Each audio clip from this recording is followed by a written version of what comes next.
boys and girls, and welcome back to George and Willy's World. I'm sure glad to be back, and I know that you are too. My name is Mrs. Mapes, and we have Mrs. Krantz here with George and Willy, of course. Willy's looking at me. He's not. Turn your face around, Willy, and say hi. Mrs. Krantz, can you tell us a little bit about what George has been doing while we've been here last? Sure. George has been working at Alta Sierra School, and the first and second graders have been taking turns reading to her. That's on Tuesday morning. And on Wednesday afternoon from 4 to 5, she goes to the Madeline Helling Library in Nevada City. And the children sign up to read to her. So if you'd like to come and read to George, just call the children's librarian, and I'm sure they'll have a spot. Oh, George sounds like she's been very busy. Yes. Willy hasn't been as busy because my hand is still healing, and usually he will come to the classroom with me, but I haven't wanted to bring him to the class because my hand still is healing, and I don't want to have to worry about Willy being there. But one thing that Willy has been doing, and will be doing more, is he likes to ride on motorcycles. So someone asked if I would bring some pictures of Willy on the back of the motorcycle, and I'd love to do that. So boys and girls, last time we met, we talked about change. And one of the things about change is you never know from one week to another or one day to another if things are going to be the same or different. But they always come out okay. Today we have a change. Normally our special guest always reads a book, and we have wonderful books. But this week we have a special guest, and he tells stories. And he's a very good friend of mine, and I work with him every day, and I love listening to his stories. So I'm going to quickly ask Mr. Roddy if he'll come and join us. Hello, Mr. Roddy. Well, nice I'll to see shake you with the Ms. other Mapes. hand. Yes, That's and excellent. You know I'll climb right Willy. over Willy here. You've met Willy many times I have met before. Willy. So, Mr. Roddy, I want to make sure that you have enough time to tell your wonderful stories. Great, thank you. Tell us a little bit about how you got interested in stories, and how often do you tell stories? Well, it kind of varies, Mrs. Mapes, but I got interested in stories through seeing storytellers come to our school about 18 years ago. And it was a very rainy day, and I was teaching first grade, and I had 31 students in my class. And so we brought our students into the multipurpose room at Hennessy, and a wonderful storyteller named Brenda Wong Aoki told some stories. And then the way that she was able to entertain and capture the children's attention and focus them, I just thought, wow.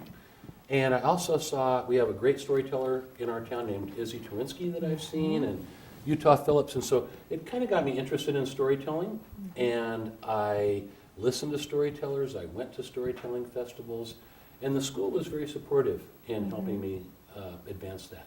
And you are good. Well, I hope I Yes, live you up are. to the billing there, Ms. Mapes. He'll come to my class occasionally when everything works out just right, and he can leave his class and he'll come to my class, and the children are silent, and I know these children will be silent watching you today.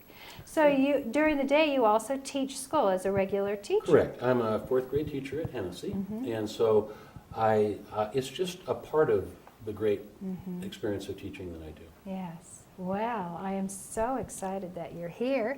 And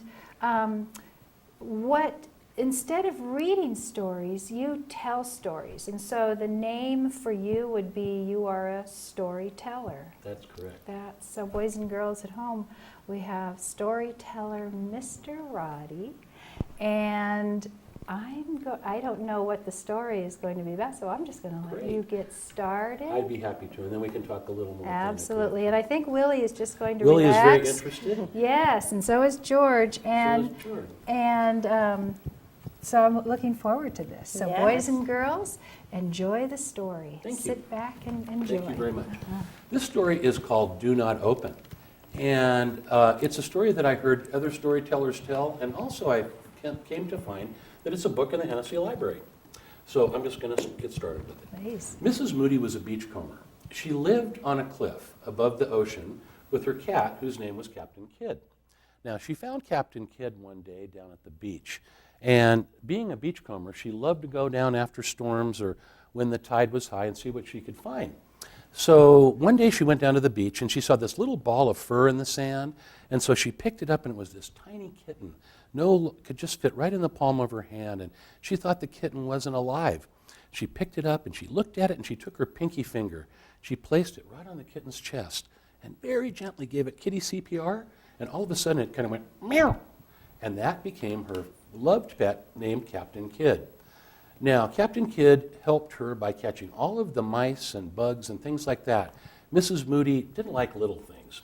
And she, living in this little cottage on the bluff above the ocean, oftentimes there would be mice or things that would sneak in. Well, one night, Mrs. Moody was in her little cottage, and if I could describe it to you, it was about the size of normally kids' your bedrooms, about 10 feet square. And on one side of the little cottage, there was a fireplace with a banjo clock over the top of it. And she'd found this banjo clock down at the ocean, and it had the body of a banjo with the neck, and where the body of the banjo was the clock face. Unfortunately, it was stuck on 20 minutes to 4. But she loved her banjo clock. It was her favorite possession. She also had some west-facing windows that she would put colorful bottles that she could find, and it would look like a church sometimes when the sun was setting through that glass. Well, one night, a tremendous storm blew in, and one thing that Captain Kidd did not like was thunder and lightning. So thunder was rumbling, and lightning was flashing, and Captain Kidd was yowling like, and very unhappy. Well, when she wanted to make Captain Kidd happy, or when he'd done something especially nice, what she would do is she'd open up a can of chicken of the sea, white albacore tuna, and give him a little bit of it. So that night, he was so unhappy, she was sitting in the rocking chair a lot like this one and holding Captain Kidd in her lap, rocking him back and forth, and he was just yowling, and I may be standing up, Mrs. Mapes. And so she opened up some tuna for him, and actually she fell asleep with him in her lap. So the next morning, when she woke up, Captain Kidd was asleep in her lap, and she looked out, and she could see the sun shining, and she said, "Captain Kidd, it's beautiful. After that storm last night, there's going to be lots of great stuff down at the beach." So they quickly put on her little coat and grabbed Captain Kidd, put him in the wheelbarrow, and hiked down to the sand. As she was going across the sand, first thing she spotted was a box, and it said COOKIES. On the box, what does that spell, Mrs. May? Cookies. Whoopee. So she quickly opened the box, all gushy. Cookies no good. She went a little bit farther, and she came upon an old piece of carpeting that she shook out, and she decided that would work just perfectly for a little placemat kind of a thing in her cabin. She went a little farther, and she found some wood that was driftwood that had been soaked in seawater, and that kind of wood, if you throw it in your fire when it's dry, makes fireworks and sparkles come up inside of your fire. So she gathered all of these things, and she was just about to leave when, out of the corner of her eye, she saw something purple about the size of a quarter in the sand. She went over, she started to dig in the sand, and what she found was there was a large purple bottle buried there. Now, in the bottle, she couldn't see what exactly was in there. She kept looking it up and holding it to the light, but there was a label, and it said, "Do not open."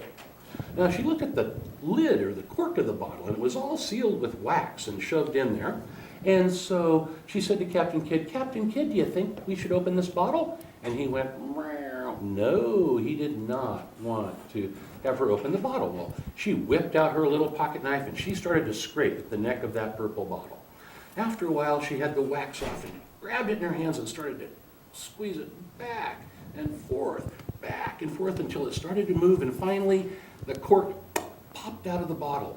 The moment that happened, a huge cloud of purple smoke rose. She dropped the bottle to the sand and stepped back, Captain Kidd jumping behind her feet. Inside that smoke, a genie appeared, and he was purple, and he said, "Oh, thank you, Mrs. Moody, for letting me out of that bottle. I've been locked in there for ages. I have some stuff to do now, Mrs. Moody. I want to make people argue with each other. I've got some pretty mean things I'd like to get going. But by the way, Mrs. Moody, I will give you one wish. What would you like? But you can't take any more wishes. One wish. Well, Mrs. Moody thought for a moment, and she said, could you fix my banjo clock? Well, the genie laughed and said, oh, Mrs. Moody, a banjo clock. That is really, really foolish. You could have asked for many, many things, and you're asking to use a banjo clock? Fix that? Oh, that's easy, Mrs. Moody. And he turned to go. As he started to leave, he said to her, by the way, Mrs. Moody, are you afraid of me? And she said, absolutely not. Well, he started to breathe in, and he sucked in breath, and he grew, and he grew, and he grew, until he was as tall as the ceiling. He shouted down at her now, Mrs. Moody, are you afraid of me? Absolutely not, Mrs. Moody said. I'm not afraid of you a bit. So he sucked in more breath, and he grew, and he grew, and he grew, until he was as tall as a tree. Shouting down at her, he said, are you afraid of me, Mrs. Moody? She said, absolutely not. I'm not afraid of big, ugly, purple things like you. I might be afraid of a bug or a mouse, but certainly not something like you. Well, when he heard that, he started to exhale. Shh, letting out breath. He shrunk down until he was the size of the ceiling. He shrunk down till he was the size of an adult. He shrunk down till he was the size of a child. Ultimately, he shrunk down until he was 1 inch tall. And he decided he wanted to scare Mrs. Moody. So he ran between her legs to frighten her. Unfortunately for the genie, he'd forgotten about Captain Kidd. Well, when Captain Kidd saw that little purple genie darting about, 1 pounce, a crunch, and a swallow, and the genie was gone. Captain Kidd, are you all right? Mrs. Moody asked. He said, meow. He actually was quite happy. She popped him back into the wheelbarrow. They went up the cliff, back to their cottage, and she walked over to the cupboard to open him up a can of chicken of the sea tuna. And just as she was doing that, she heard bong, bong, bong, bong, and it was 4 o'clock, and her banjo clock was working. And that's the story called Do Not Open. Wow, that was great. Thank you. I enjoy that completely. And a lot of things children are afraid of that they really shouldn't be afraid of, too. Oh, not at all. No. Purple genies are not to be feared. Not at all. So, boys and girls, how did you like the story at home? 4, 1, 2, 3, 4. Do you Okay. have any 1, 2, 3, 4. techniques or 1, 2, 3, tricks 4. in order to become a storyteller? What do. are some I things do. that you might be able to tell some of the parents at home or some of the children at home in order to become the Actually, Ms. storyteller? Mapes, everyone is a storyteller at heart. With a young child, like the kids who watch George and Willy's World, I would suggest to parents, everyone has a scar story. So if you ask somebody, do you have a scar? Usually they do, and usually they can tell a pretty good story about that. The other great thing about storytelling is it doesn't have to be perfect.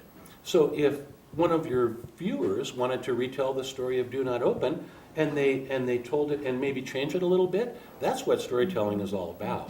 It's the beauty of, it's called the oral tradition. And it means every time we tell a story, it's a little bit different, and that's what makes it special. And you can use your imagination, and that's what children are so good at, is using their imagination. Absolutely.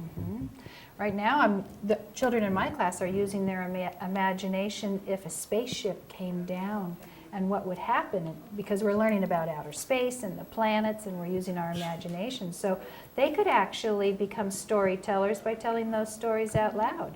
Absolutely, or they could read a book and then retell that book as a storytelling story. Do you ever use props or things in your hands to help with a story? You know, I don't, but I have seen many storytellers who sometimes, I've seen some storytellers use puppets and props.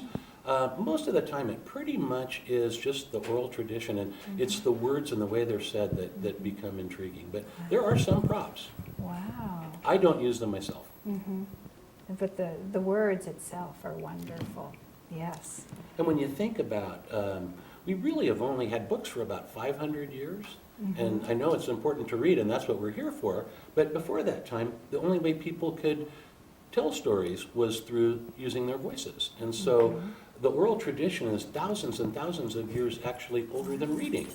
And I found that when people go and see storytellers, or they go to a storytelling festival, and I wanted to mention, Yes, there is please an do. opportunity for members of our community to go to a wonderful storytelling festival the third week in July at the North Columbia Schoolhouse out in North San Juan. And on Sunday morning from 10 to 11 o'clock, I believe it's July 22nd, they have a special children's storytelling session. And it's a wonderful thing in our community. That's the third week of July every year. So if they couldn't make it this year, they should just keep an eye on that. And do you go to that? I do when I'm here in town. And I've also gone to the National Storytelling Festival, which is in Jonesboro, Tennessee, a couple of times. So I've gone to storytelling. They're everywhere. People can see them in many places.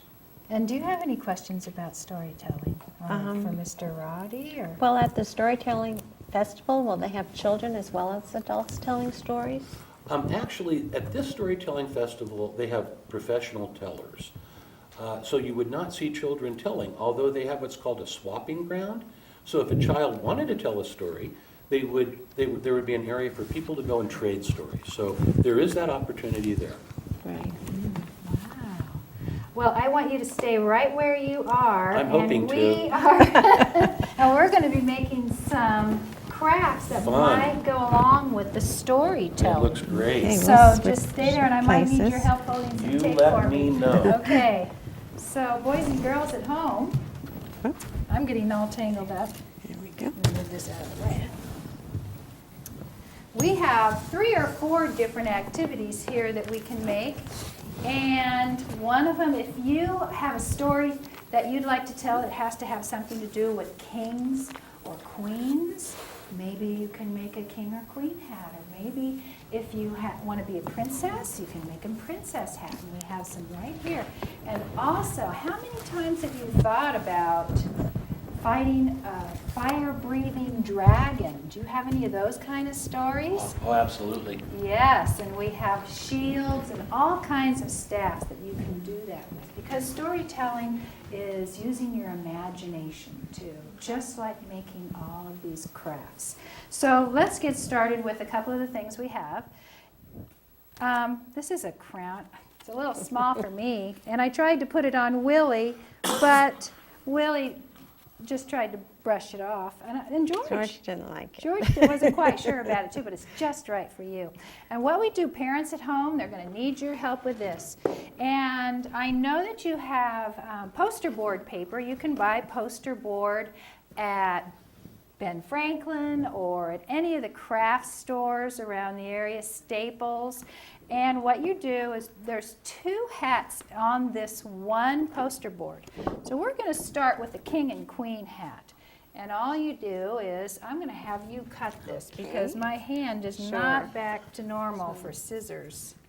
So all I've done is drawn a line, straight line, about as thick as you want for a crown. I'm going to cut it for me. Mrs. Krantz is so helpful for me. I'm getting better day by day, but still cannot do certain things. I'll trade. Good. And then what you do is you could cut if you wanted to, and we have them right here where you could cut points on each ones, or you could even cut circles. I'm going to see if I can cut some circles. So, I'm a little slower than you are.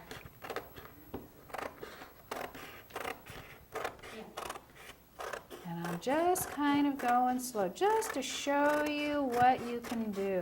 You could actually make 2 hats out of this now that I think about it. Could have cut it right down the middle. And you can turn them in. This is a big one, isn't it? And you staple it. Now this I can't do. I already know that. Right. And we're going to staple it in place. And there's lots of different things that you can add to this hat. Now this might be a pretty tall hat. This one's a smaller one. And we have rickrack that you can get, put around. There's markers and pencils. We have tape. Yes.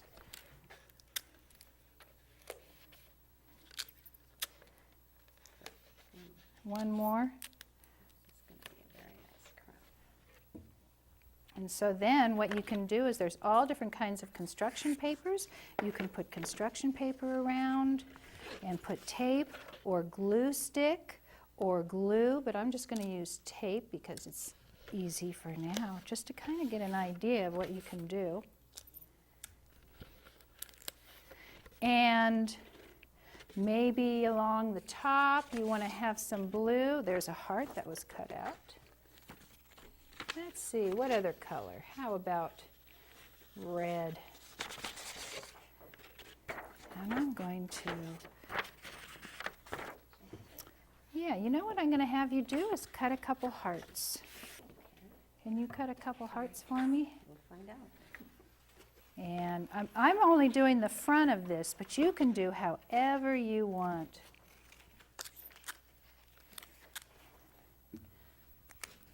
And there's one. We're just going to kind of maybe put them around.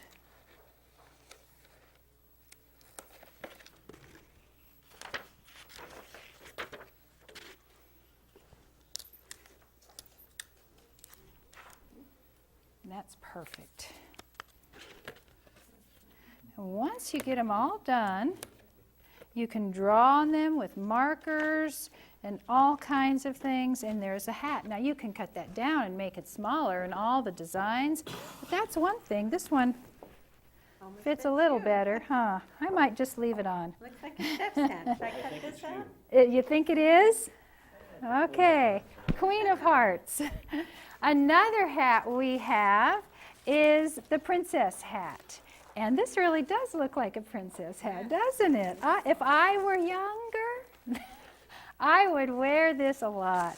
And what you've done with this, the same piece of butcher poster board, I took it in a corner and made a circle, a quarter circle. And I don't know what I would do without you.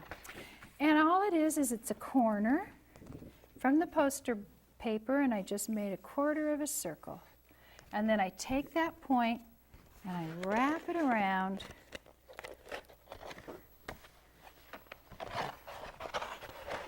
And it can be done.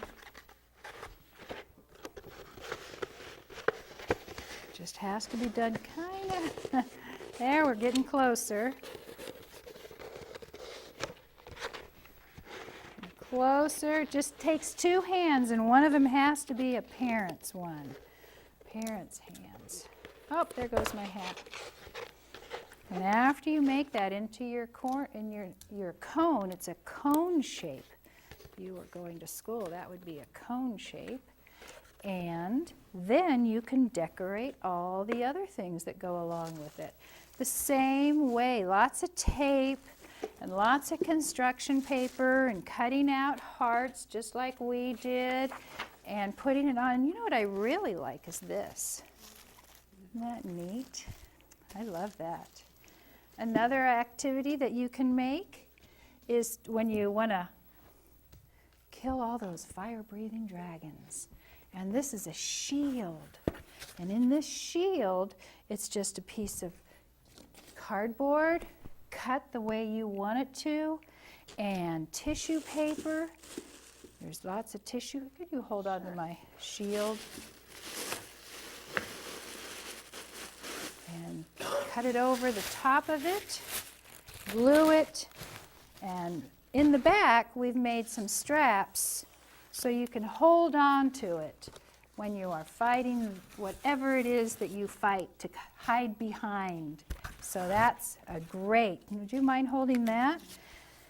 And last but not least, I'm falling apart, is my staff. I love this. And all it is some sort of roll. You can have all kinds of papers come on rolls, and just again with construction paper. And all these are bottle tops. Maybe like Gatorade or anything like that, with little string, and voila. Fun. All good. All good. So I could actually, as we come to a close for George and Willy's world, Do we all have some? Oh, here, you better. I don't know if you can fit into that, but I'm going to have to wear the princess hat. There we go. Oh, here, you might. This might be better for you. Yeah. Okay. And boys and girls, please check your community calendar.